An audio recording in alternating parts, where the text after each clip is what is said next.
點解啲竹會越嚟越少嘅？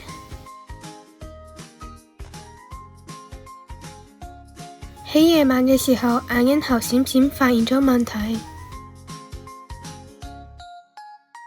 原來係呢一啲雜物擋住咗竹子生長。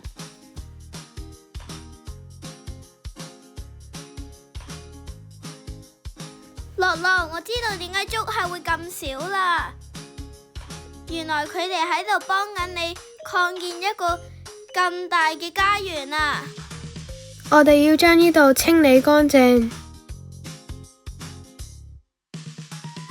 我都嚟幫手啦！大家一齊合作，竹林就會好快恢復生機㗎啦！